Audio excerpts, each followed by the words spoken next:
सूक्ष्म का जगत बना है और सूक्ष्म जगत बनने के पहले कारण का जगत बना है और वो बनने के पहले महाकारण का जगत बना है और वो बनने के पहले तब चेतन का जगत बना है। वो बनने के पहले ये पांचों जगत को जो बनाने वाला है वही ईश्वर है।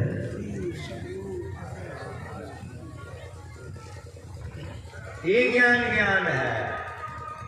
यही ज्ञान सुनाने के लिए, यही ज्ञान समझाने के लिए, यही ज्ञान सिखाने के लिए अखिल भारतीय होता है, जिला वार्षिक होता है, वार्षिक होता है, मासिक होता है, दैनिक होता है कि लोग इस ज्ञान को समझ सके।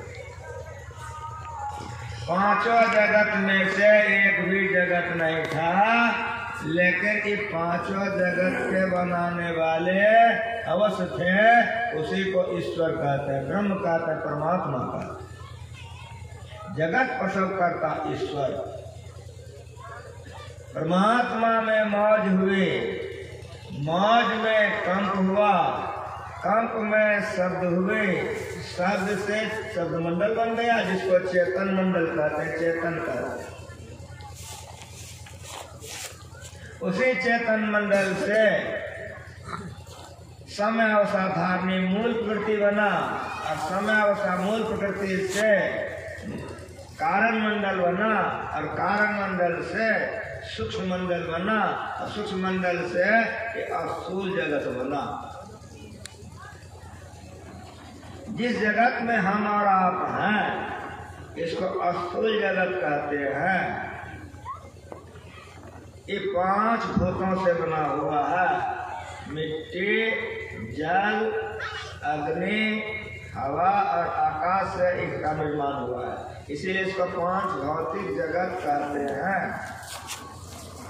दूसरे में ये जगत को सौर जगत कहते हैं। सौर सूर्य पांचों रहे, मिट्टी रहे, जल रहे, अग्नि, हवा, आकाश रहे।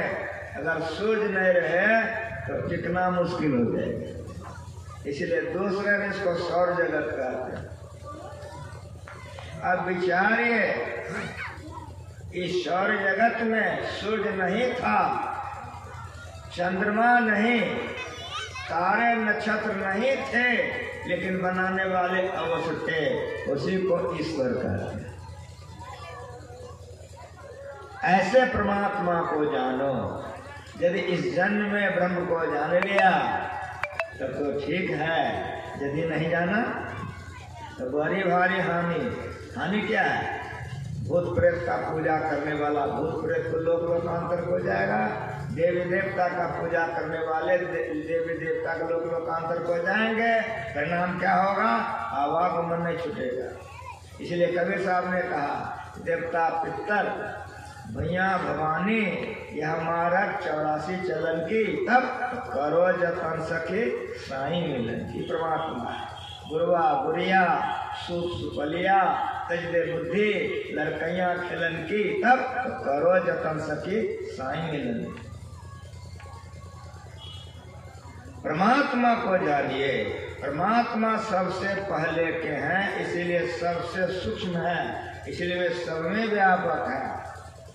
जो वस्तु मोटी होती है उसमें सूक्ष्म स्वाभाविक व्यापक होता है और अपना स्तर ऊंचा रखता है। अब बढ़िया से सुनिए, वेदांत ज्ञान सुनने आप लोग आए हैं। गुरु महाराज जी की बड़ी महती कृपा है कि वेदांत ज्ञान को हम लोगों को हंसते हंसते सरल भाषा में सिखा के गए। धरती पर आप हैं, कहेंगे हाँ। जो लोग भूगोल पढ़े हैं उसको पता है 3 गुना पानी है, 1 गुना धरती है, मिट्टी जिस पर आप बैठे हैं 1 गुना है, 3 गुना पानी है। पानी है, कौन जानता है? जो बच्चा भूगोल पढ़ा है। लेकिन और एक बात समझिए, वो पानी ये मिट्टी के कण कण में व्यापक है। बहुत शांति से सुनिए ज्ञान को। क्यों? पानी सूक्ष्म है, मिट्टी स्थूल है। सिद्धांत याद रखिए कि सूक्ष्म वस्तु स्थूल में स्वाभाविक व्यापक होता है, अपना स्तर ऊंचा रखता है। इसीलिए इस सिद्धांत को याद रखिए कि जल मिट्टी के कण कण में व्यापक होकर 3 हिस्सा बेची है। ये मिट्टी की कहीं खुदाई कीजिए पानी मिलेगा। जहाँ आप खुदाई करते हैं, ट्यूबवेल गलाते हैं, कुइयाँ बनाते हैं, बोरिंग करते हैं, मिलता है कि नहीं मिलता है?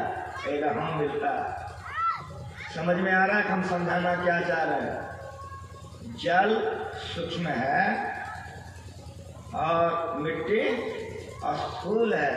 मिट्टी एक हिस्सा है, जल 3 हिस्सा है। हमारे बच्चे लोग जब क्लास पढ़ने के लिए स्कूल जाते हैं, हमारे जो भूगोल के शिक्षक हैं वे हमारे बच्चों को पढ़ाते हैं। कांच के गिलास में पानी मट्टी को वे घोल देते हैं, मेज पर रख देते हैं।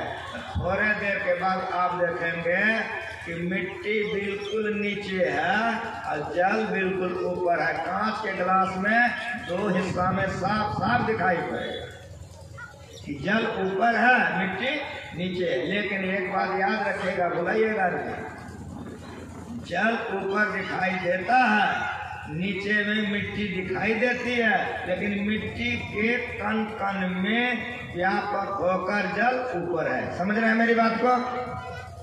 उसी तरह से धरती के कण कण में व्यापक होकर के पानी का विस्तार 3 गुना बेसी है। अब हमारी बात शांति से सुनिए। पानी को गर्म कीजिए तो पानी गर्म हो जाएगा। मतलब क्या हुआ? पानी के कण कण में गर्मी घुस गई। अर्थ क्या हुआ? अर्थ हुआ कि पानी से अग्नि सूक्ष्म है। अब ठंडा से समझिए। बहुत कहानी, बहुत किस्सा, पाठ फलासाने हो तो जो समझने में आना चाहिए गड़बड़ा जाइएगा। इसीलिए तय लाखों लाख खर्चा किया जाता है यही ज्ञान समझाने के लिए। खूब शांति से समझिए। अर्थ हो गया अग्नि तत्व जल तत्व से सूक्ष्म है। इसीलिए जितना विस्तार पानी का है उससे अग्नि का विस्तार बेसी होगा ना जी, है ना? हिंदू हैं, मुसलमान हैं, जैन हैं, बौद्ध हैं, इस्लाम, कोई हैं, संत सारे संसार को एक करके रखने के लिए ज्ञान है। यहाँ हिंदू अलग, मुसलमान अलग, जैन अलग और बौद्ध अलग नहीं है। कोई नहीं इसको काट सकता है। सब अगर समझना चाहे तो सब समझ सकता है। अग्नि को हवा बुझा देती है। अर्थवाक अग्नि से हवा सूक्ष्म है। हवा का भी विस्तार बड़ा है, लेकिन खूब होश में सुनिए, हवा का भी एक स्तर है। आकाश में जहाँ तक हवा है हवाई जहाज अवश्य उड़ेगा, लेकिन याद रख लीजिए जहाँ हवा नहीं है हवाई जहाज नहीं चल सकता है। क्या समझ में आया? लेयर है, हवा का भी एक स्टेज है, एक लेयर है। जहाँ हवा नहीं है हमारे वैज्ञानिकों ने रॉकेट बनाया। रॉकेट लेके जाते हैं, आकाश में जाते हैं रॉकेट लेके, वहाँ हवा नहीं है तो वो ऑक्सीजन लेके जाते हैं रॉकेट में। कहने का मतलब मेरा आप समझ रहे हैं, हवा का भी एक लेयर है। और अब मेरी बात सुनिए कि हवा के बाद आकाश है कि नहीं? आकाश इन चारों तत्वों से, मिट्टी, जल, अग्नि और हवा से सूक्ष्म है आकाश। इसीलिए आकाश का विस्तार सबसे बेसी है। ये आकाश को हम कैसा देखते हैं? तो कढ़ैया की तरह से लटका हुआ है, ऐसा देखते हैं। कढ़ैया का आकाश लटका हुआ है, कहाँ किधर वो छोटे में लगता है। हमारे वैज्ञानिकों ने रॉकेट बनाया तो चंद्रमा तक गया है, चंद्रमा का जा ही नहीं सकता है। लेकिन मेरी बात आप लोग सुनिए धैर्य से। जिस सूर्य से हम लोग अभी गर्मी प्राप्त कर रहे हैं, दिन रात का बोध करते हैं, ये धरती से 15 लाख गुना बड़ा है सूर्य। जो पढ़े लिखे लोग हैं मेरी बात समझिए, तर्क से नहीं काट सकिएगा। गुरु महाराज जी जो ज्ञान सिखाए बहुत ठोस पक्का ज्ञान है।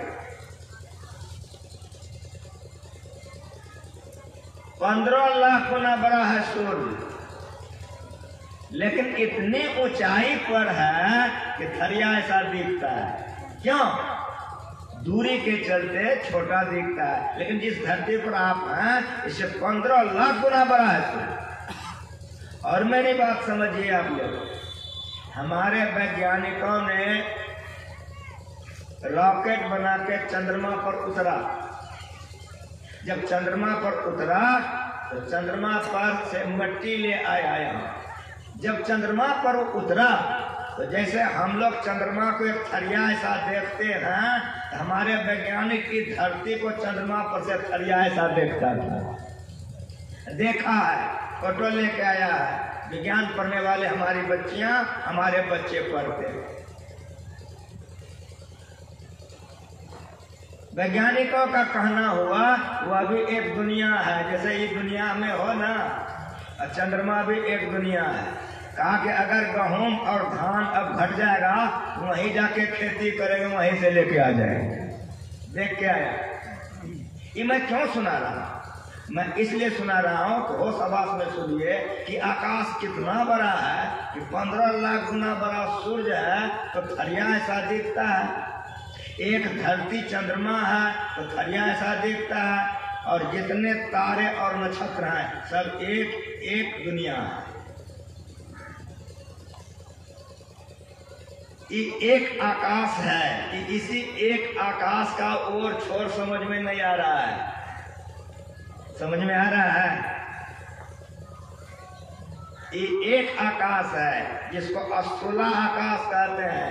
ये कढ़ैया की तरह लटका हुआ लेकिन कितना बड़ा है, टेढ़े बताने लगता कितना बड़ा है। ऐसी ऐसी धरती आकाश में कितना है, कहाँ नहीं जा सकता है। जितने तारे नक्षत्र देख रहे हो सब एक एक धरतियां हैं। विचार करके कहो ये आकाश कितना बड़ा है। मैं समझाना क्या चाह रहा हूँ?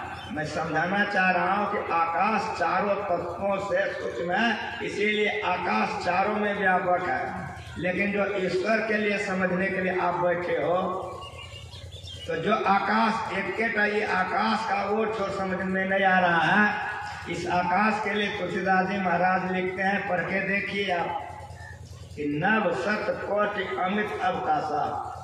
प्रमाण के साथ सुनो, बड़ा धैर्य से शांति से अपना लोगे तो बिलोकी मांगना छूट जाएगा। घंटा इधरो घंटा उधरो पढ़ते हो एक स्वर अचल विश्वास, लेकिन होता अचल विश्वास की मैं ठीक ठीक कहो। फूल लेके घंटा इधर अचला, घंटा इधरो घंटा खोचला उधरो का है। सुनते हो समझे नहीं हो, इसीलिए की दुर्गति है। जो व्यभिचारनी लड़की होगी सदगति नहीं होगा, जो व्यभिचारी लड़का होगा सदगति नहीं होगा। जो लड़की एक पर रहेगी, जो लड़का एक पर रहेगा उसको सदगति। उसी तरह से एक ईश्वर पर जब तक अचल विश्वास नहीं होगा किसी जन्म में मोक्ष नहीं होगा।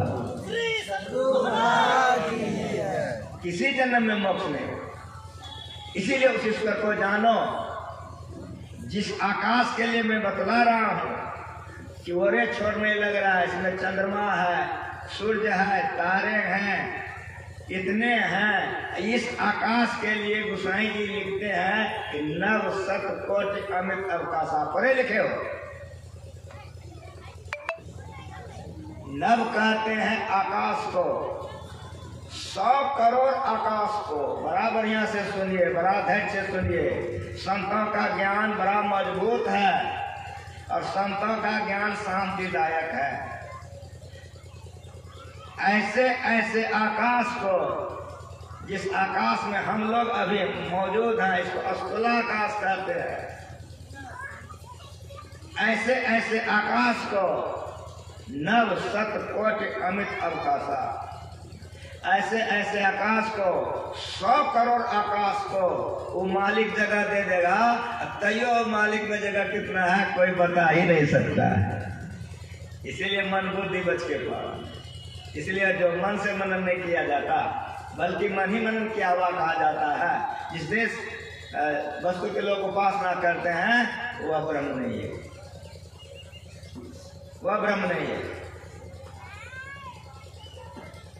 ऐसे ऐसे आकाश को नव सतकोटि अमृत आकाश वो परमात्मा है। वो इतने बारीक हैं, इतने सूक्ष्म हैं कि कण कण में वे व्यापक। इसीलिए जर्रे जर्रे में वह है समाया। फारसी शब्द है, जर्रे जर्रे में वह है समाया, लेकिन उसके चेहरे पर पर्दा नहीं है। खूब होश में सुनिए, खूब होश में सुनिए कि जर्रे जर्रे में वह है समाया, उसके चेहरे पर पर्दा नहीं है। वो असीम है, वो असीम है। और अभी आप लोग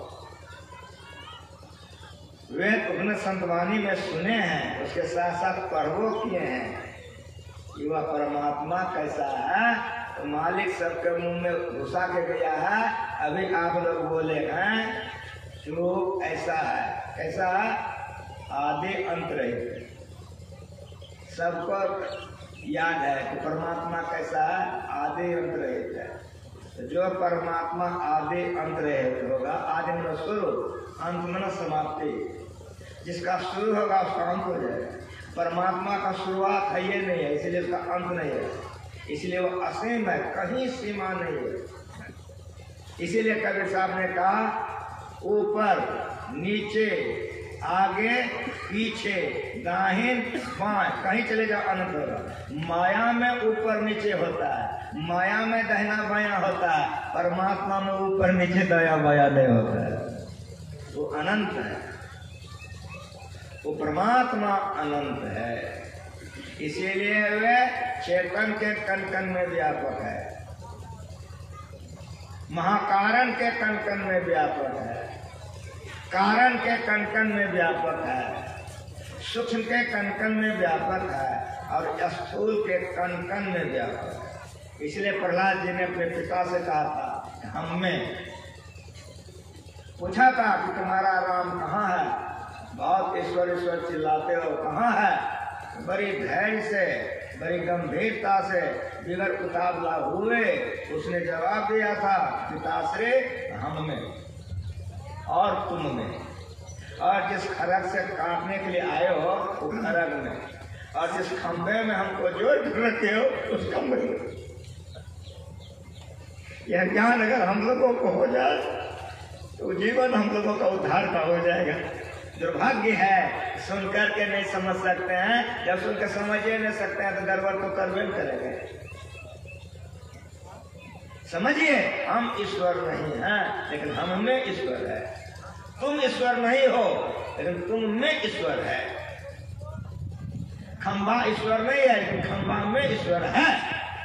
यही ज्ञान सबसे ऊंचा ज्ञान, कुछ से कुछ नहीं, प्रमाण के साथ सुनो। खंबा ईश्वर नहीं है लेकिन खंबा में ईश्वर है। कहा तुम्हारे खंबे में ईश्वर है, कहा तो देखो तुम्हारे खंबे का मैं अपमान करता हूँ, बोला तुम्हारे खंबा फोड़ करके निकल गया। जब जोर से में गर्जन होता है तो हम लोग चौंक जाते हैं ना, हिल जाते हैं। इतनी आवाज हुई, करक के खंबा फाड़ के निकल गए, मच्छर की तरफ पकड़ लिए। ब्रह्मा जी का जितना वरदान था दिया हुआ, ये कोई झूठा नहीं होने दी। का दिन है का नहीं, का रात है का नहीं, गौधूली बेला, बहुत अमृत बेला होता है, बहुत बेला होता है जिसमें सूर्य डूबता है। इसलिए उस समय ध्यान करना चाहिए, कुछ खाना नहीं चाहिए, कुछ पीना नहीं चाहिए। का दिन है का नहीं, का रात है का नहीं, का आकाश में हो का नहीं, तो धरती पर हो का नहीं, जांग पर रखा, का घर में हो का नहीं, तो बाहर में हो का नहीं, चौकट पर रखा। का देख लो मुझे, मनुष्य हूँ का नहीं, तो पशु हूँ का नहीं, यक्ष हूँ का नहीं, गंधर्व हूँ का नहीं। का देख लो मेरे हाथ में कोई अस्त्र है का नहीं, कोई शस्त्र है का नहीं। कलेजे में नाखून भोग दिया, फाड़ दिया, चला गया। जिसने इतना नया नया बनाया है उसको एक तो नया बनाने में जो भारी लगेगा।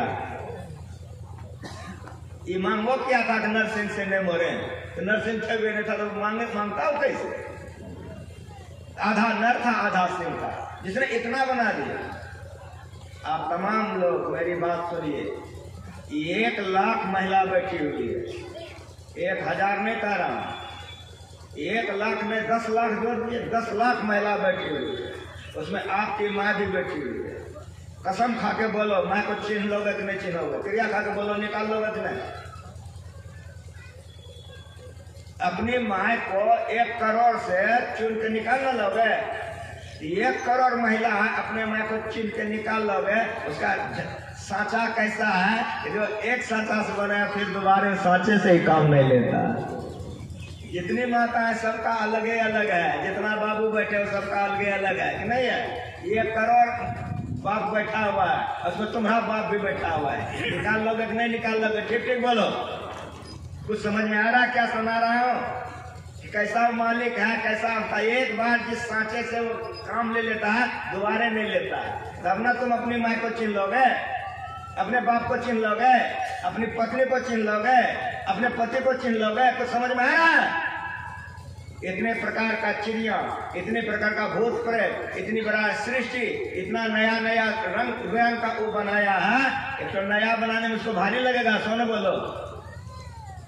जिन्होंने तमाम को बनाया है, जिन्होंने ब्रह्मा विष्णु महेश को बनाया, काली दुर्गा सरस्वती को बनाया है, वह परमात्मा। काली पर ईश्वरी नहीं है, काली में ईश्वरी है। खूब होशवास में सुनो। शिव जी ईश्वर नहीं है, शिव जी में ईश्वर है। शिव ईश्वर नहीं है, तब शिव में ईश्वर है। बड़ा गंभीर ज्ञान है, बड़ा गंभीर ज्ञान है। विष्णु ईश्वर नहीं है, विष्णु में ईश्वर है। जैसे खम्मा ईश्वर नहीं है, खम्मा में ईश्वर है। खरग ईश्वर नहीं, खरग में ईश्वर है। ये समझाना चाह रहा है, इसको समझो। ये क्या है? इसको आत्मज्ञान कहो या ब्रह्म ज्ञान कहो, समझ सकते हो। इसी को समझाने के लिए हमारे ऋषियों ने कहा वायु यथे को भुवनं प्रविष्टो रूपम रूपम प्रतिरूपो बभुवः एकस तथा सर्वभूतांतरात्मा रूपम रूपम प्रतिरूपो भविष्य। हवा जिसमें घुस गया, देख रहे हो बैलून को गोल गोल है कि नहीं?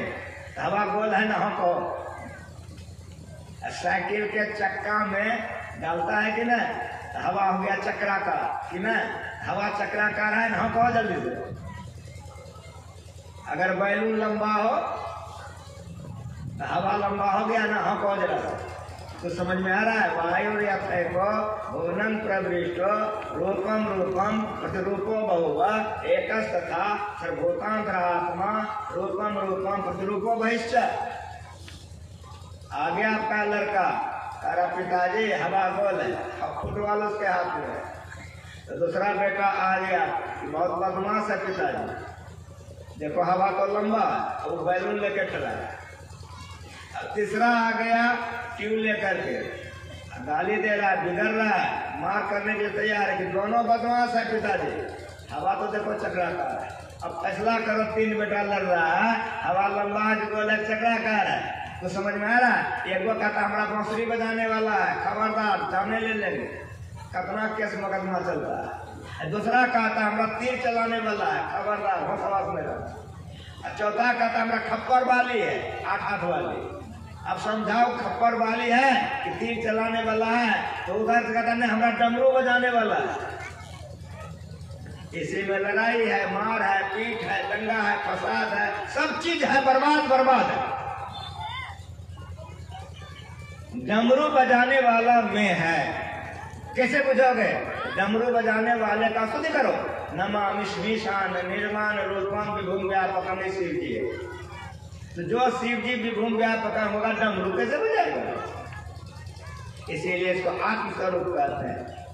आत्मज्ञान समझने के लिए आए हो या ब्रह्म ज्ञान समझने के लिए आए हो? आत्मा को समझ लोगे, ब्रह्म को समझ लोगे, ब्रह्म को समझ लोगे, आत्मा को समझ लोगे। आत्मज्ञान को या ब्रह्म ज्ञान? ये शिव जी के आत्मा है, विभुम व्यापकं ब्रह्मवेद स्वरूपं निजं निर्गुणं निर्विकल्पं निरहं चिदाकाश महाकाश वासं भजयं निराकार मोहंकार मूलं तुर्यं गिराज्ञान गोतीत मीशं गिरीशं कारालं महाकाल कालं कृपालं गुनागार संसार पारन मतः तो सारा दस लंबा स्तुति है। निराकार मोहंकार तो शिव जी कैसे है? निराकार, कोई आकार नहीं है। जब निराकार है तो जटा कहां से होगा, चंद्रमा कहां से होगा, तो समझ में आ रहा है। इसीलिए सगुण को जानो, निर्गुण को जानो, और सगुण निर्गुण से परे है उस परमात्मा को भी जानो। इसत मत बतलाता है, इसत मत बतलाता है। सगुण को जानो, इन्हें कहता है सगुण को मत जानो, लेकिन सगुने में लग के बर्बाद हो जा, केस मुकदमा करके लड़ाई मार करके मर जाओ तो मूर्खता है। सगुण में निर्गुण है, इसीलिए आत्म स्वरूप को जानो। विभुम व्यापकं, ये शिव जी का है, ये शिव जी का। भगवान विष्णु का जन्म हुआ है जो राम कहला रहा है।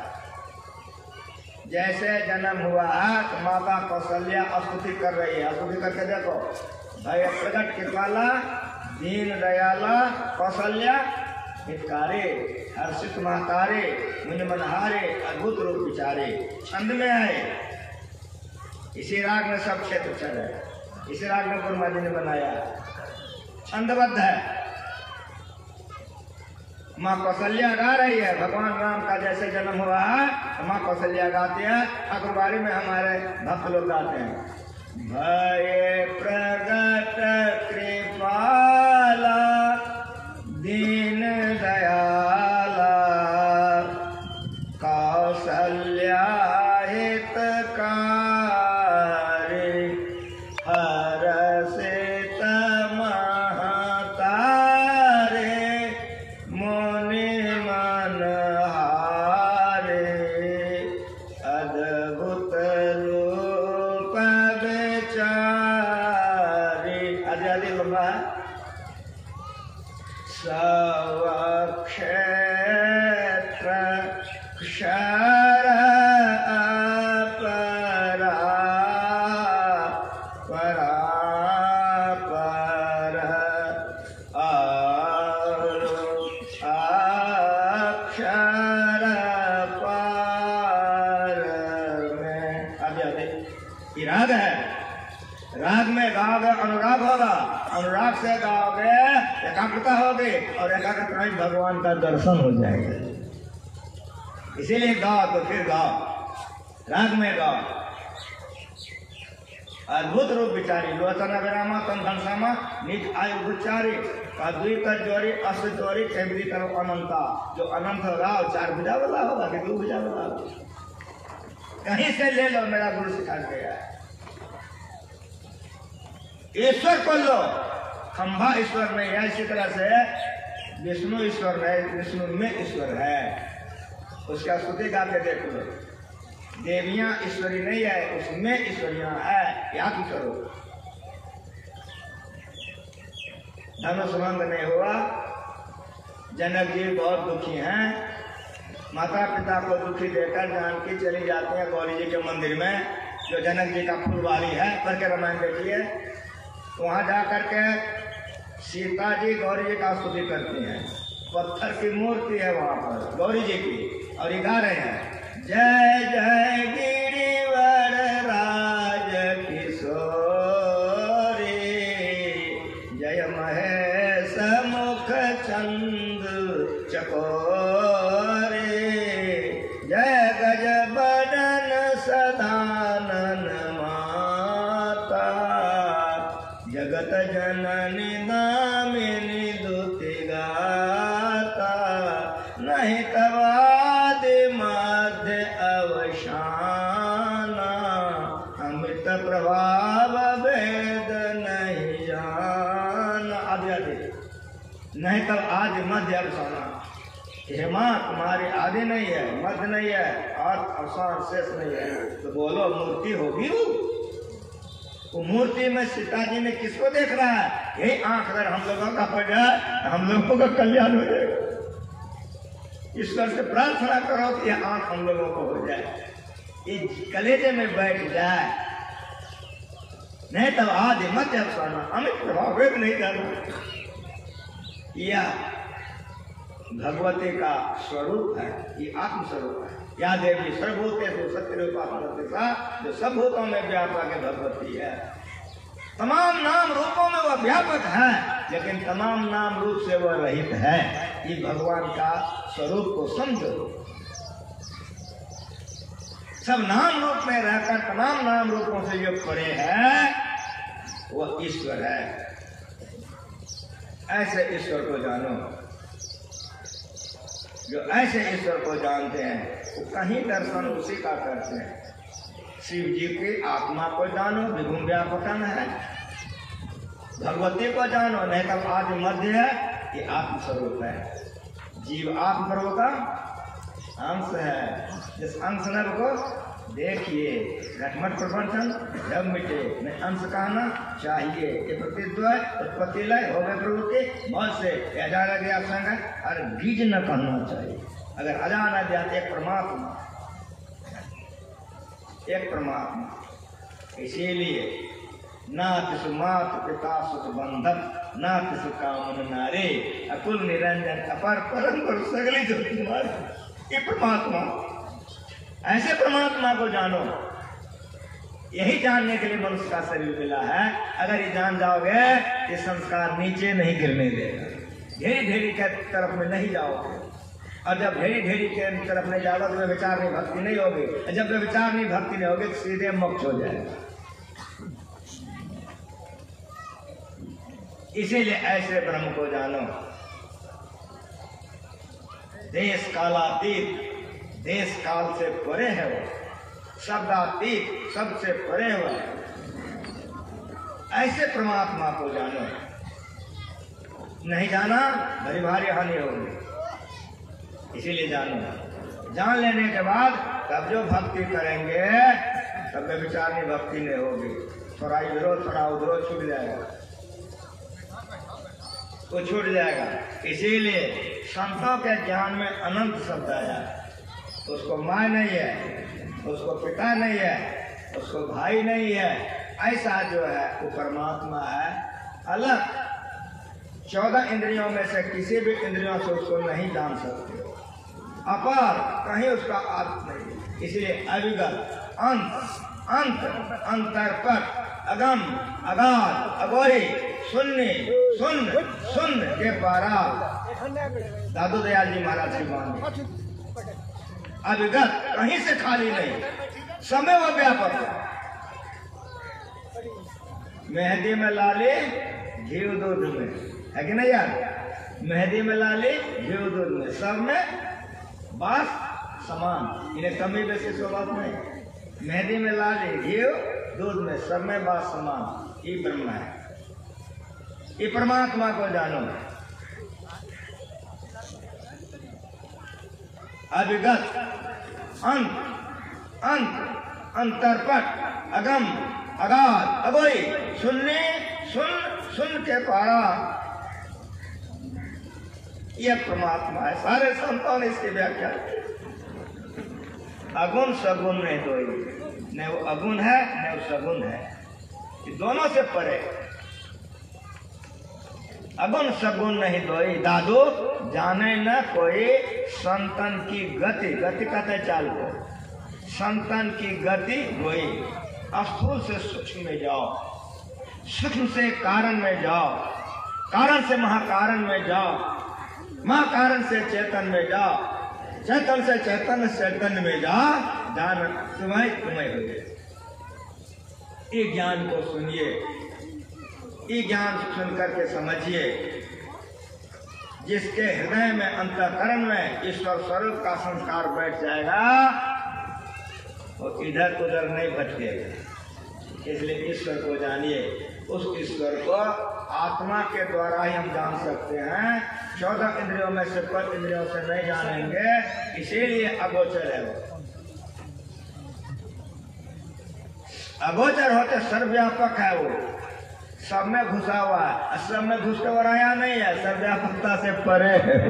गजब गुरु महाराज जी सिखा के गए। सारे धर्म शास्त्रों को समेट करके जो गुरु महाराज जी सिखाए हैं, तो आंख में आंसू आ जाती है, लगता है इस तरह से गुरु महाराज जी ठोक ठोक के बना के गए कि हमारा बच्चा, हमारा बेटा बेटी भटक नहीं जाए, सर्वव्यापक होकर खत्म नहीं है। एक साधारण सा बात आप समझिए, आपके गांव में कितना घर है? कौन घर में आकाश में है? जल्दी बोलो। तो सब घर में आकाश है। भारत में कितना घर है? सब में आकाश है। तो गाँव सब में आकाश है। अमेरिका में कितना घर है? क्योंकि सब में आकाश है। रूस में कितना घर है? क्योंकि सब में आकाश है। एक बार बोलता हूँ कि दुनिया भर में कितना घर है? क्योंकि दुनिया भर में जितना घर है सब में आकाश है। आकाश हो रहा गया? जल्दी हाँ बोलो। नहीं ना, वह सर्वव्यापक है। सर्वव्यापक होकर भी कितना का है? तो सुंदरदास जी महाराज लिखते हैं कि व्योम अनंत अखंडित आदि न अंत सुमध्य कहाँ है, को परमान करे परिपूर्ण कछु न जहाँ है। सारे शब्दों ने इसकी व्याख्या की। दुर्भाग्य है हम लोग इतना सुन करके अभी कंटा अचरा इधरो, कंटा खुचरा इधरो, कंटा अगरबत्ती इधरो, कंटा अगरबत्ती उधरो, ये दिमागे से नहीं हटता है। इसीलिए बार बार सुनिए कि ईश्वर पर अचल विश्वास होगा, पूर्ण भरोसा होगा, तब जो आप भक्ति करेंगे धरती पर भी सुखी से रहेंगे। धरती छोड़ने के समय में दुर्गति नहीं होगी और मरने के बाद दुर्गति में नहीं जाएंगे। इन्हीं शब्दों के साथ गृहपति को बहुत बहुत धन्यवाद। और जिन बच्चों के मुंडन संस्कार के लिए सत्संग का आयोजन किया गया है, मैं ईश्वर और गुरु महाराज से प्रार्थना करता हूँ वो बच्चा दीर्घजीवी हो और वह बच्चे का संस्कार भक्तिमय हो और वह बच्चा भक्त बने। आप तमाम लोग जितने आए हो सबके लिए हम गुरु महाराज से प्रार्थना करते हैं, ईश्वर स्वरूप को समझिए, ध्यान सत्संग कीजिए, यहाँ सुख शांति मिले। और आप लोग अगर यदि इस संस्कार को लेकर रखेंगे, गुरु महाराज आशीर्वाद देखे गए हैं, यह संस्कार मोक्ष दिला के छोड़ेगा। हमारे जो गायक हैं एक भजन गाएंगे, भजन गा करके आरती की जाएगी, आरती करके यहाँ का जग का संपन्न हो जाएगा। इन्हीं शब्दों के साथ जिन्होंने इसमें तन लगाया है धन्यवाद, जिन्होंने मन लगाया है मन की पवित्रता होगी।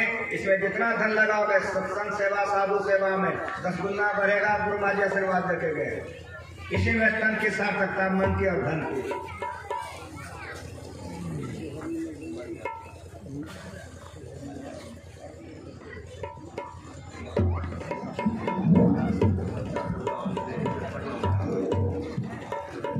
गृहपति रामेश्वर मंडल जी पूज्यपाद बाबा को माल्यार्पण करेंगे। आइए।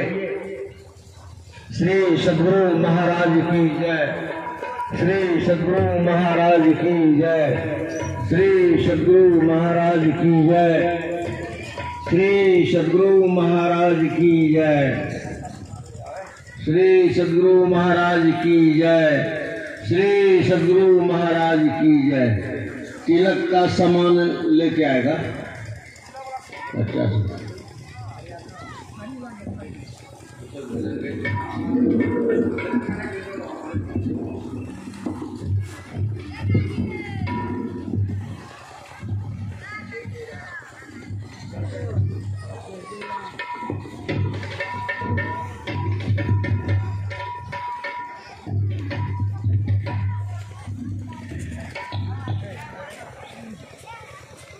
श्री सद्गुरु महाराज की जय, श्री सद्गुरु महाराज की जय। प्रेम से बोलिए श्री सद्गुरु महाराज की जय। जय जय राम, जय जय राम, जय